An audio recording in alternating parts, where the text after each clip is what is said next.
1972, our next presenter was doing sports for local radio when he was assigned to cover the hugely anticipated hockey series between Canada and the Soviet Union. Please welcome the Dean of Canadian Sports Broadcasters, Brian Williams. Ladies and gentlemen, coming into the series, the Soviets had won 7 of the 8 previous world championships and 3 straight gold medals. Canadian hockey experts argued long and loud that the NHL pros would simply walk over those amateur Soviet teams. So I remember when the Summit Series was announced, most, not all, but most Canadians figured it would be a romp. Well, instead, it became truly a hockey war.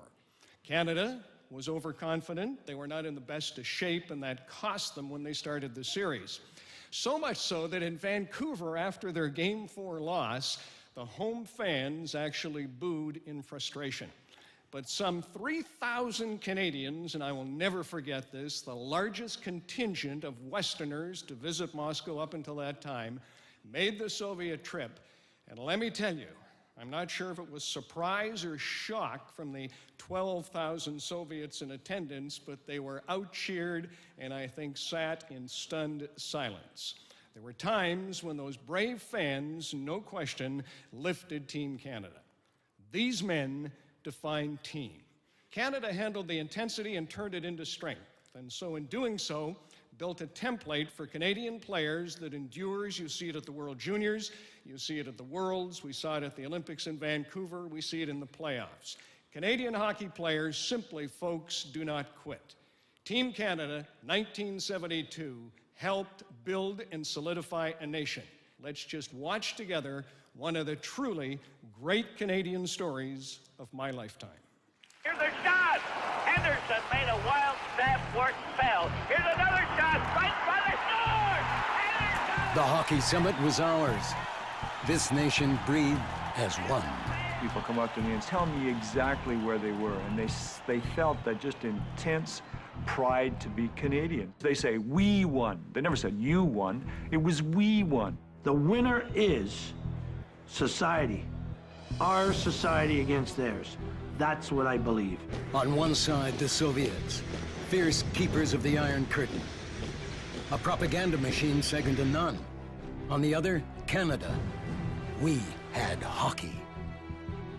Consensus held that Russia would be lucky to win 1 of the 8-game series, and certainly none of the first 4. All played in Canada. We started the game, boom, we get a goal. Within 2.5 minutes, we're up 2-0. Oh man, this is a cakewalk. But they tied it up in the first. We all of a sudden had a reality check. We were caught off guard. It was not a good night. They're coming at us in waves. We're in trouble. They humiliated us 7-3. Shock replaced talk. We won 4-1 in Toronto. Pete Mahavlich soared, and things seemed to go right again. In Winnipeg, we clawed out a Game 3 tie. Good thing, because 2 nights later in Vancouver, we looked terrible. The 5-3 score flattered Canada. Pacific Coliseum fans rained boos down on the home team. Boos that cut to the core. Every one of us guys that came out and played for Team Canada, we did it because we love our country. We came because we love Canada. And I don't think it's fair that we should be booed. You know, Phil poured out his heart, and boy, that woke Canadians up big time. The series stood Soviets 2 wins, Canada 1, 1 tie. Hope was fading. Then some hockey magic on the road to Moscow. One side I was glad to go away. You feel more united, and it became a team in Russia. With Russia's grip tightening, Game 5 opened at Moscow's Luzhniki Ice Palace. A slip-up helped turn it. Phil Esposito fell flat in his butt during the opening ceremony. The cultural curtain was breached, and a gem of a hockey game ensued. We looked good, but they won. The margin for error had disappeared, and that's when the comeback began. Only 3 games left. Canada needed to win them all. Game 3, cue Paul Henderson. His winner, the first of three, fanned the flames. When they sang "O Canada," those 3,000 people, I mean, they drowned out the building. We felt for the first time the whole country was behind one team. That was the first time ever. Game 7, Canada again, Henderson again, another win. The series was even, but Russia had more goals. A Game 8 tie would give them the series. Back home, everyone focused on the final showdown. Canada trailed 5-3 40 minutes in, but ours is a powerful hockey force. They couldn't match our intensity. Skill-wise, everything else, they could match it. Not the emotion and not the intensity. Esposito going in, he shoots! Oh, right in front of the net. Esposito banged that. Here's another shot by Cournoyer. He scores! Canada has tied it up! Cournoyer has it on that wing. Here's the shot! In the end, it was Henderson one last time. Here's another shot. Right by the score! Henderson has scored for Canada! With 34 seconds left, Canada never quit. Canada won. And those watching cherish still the feeling that rushed in. Exactly what it means to be a Canadian.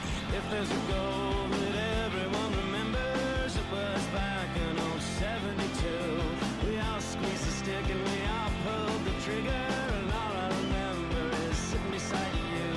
Isn't it amazing what you can accomplish when the little sensation gets in your way? Now this one thing is always supposed to stay. This one thing doesn't have to go away. Hockey as we know it would never be the same again after 72.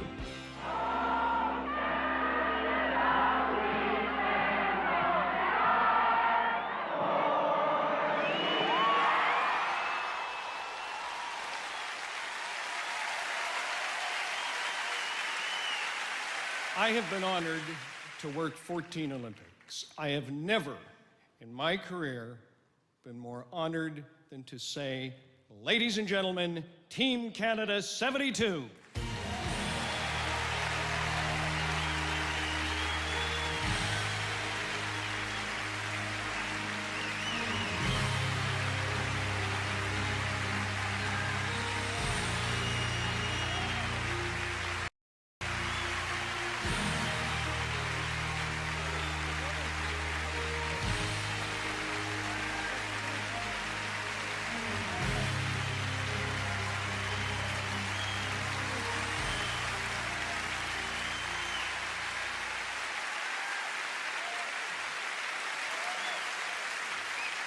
Ladies and gentlemen, to speak for the team, Paul Henderson and the great Rod Gilbert. Paul. Thank you very much. Well, thank you for that warm reception, and we thank you for embracing us for this last 40 years. It's been a nice ride. Thank you very much.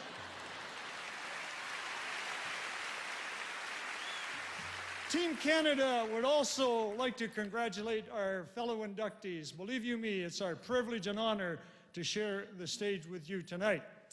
We especially thank the selection committee for inducting us. We're the first team that's ever been inducted on the Walk of Fame, and I tell you it's appropriate. When we started off, that's I might as well tell you the way it is. You see, as pros, we never got to represent our country because it was always amateurs. But in '72, we got an opportunity to put the Maple Leaf shirt on. And all of us would stand here today and tell you it was one of the greatest thrills of our lives to represent Canada, especially at hockey. When we got together, we were not a team. We were a bunch of individuals, but we became a team. And the thing that I love about this is that for the last 40 years, it doesn't matter if you've played all 8 games or you never played a game. Every one of them up here feels a part of Team Canada. Thank you for doing this while we're still alive, okay? Thank you, thank you.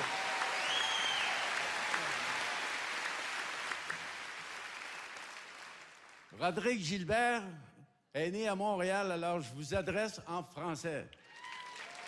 Mesdames et messieurs, ça fait extrêmement plaisir pour représenter tous mes coéquipiers et je vous avoue que cet honneur avec le Walk of Fame, c'est fantastique.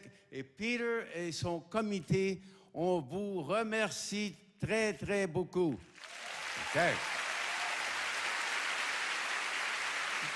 This film is a feel-good movie, isn't it? Kind of like that. After Paul scored that unbelievable, wonderful goal, Phil Esposito said, "It's the closest I've come to kiss a man on the mouth." For you to acknowledge all our teammates and to show us your love and to induct us in this very prestigious Walk of Fame is very touching, and we will remember it all our lives, I guarantee you. Merci, bonne soirée, beaucoup d'amour, et je salue tous mes coéquipiers.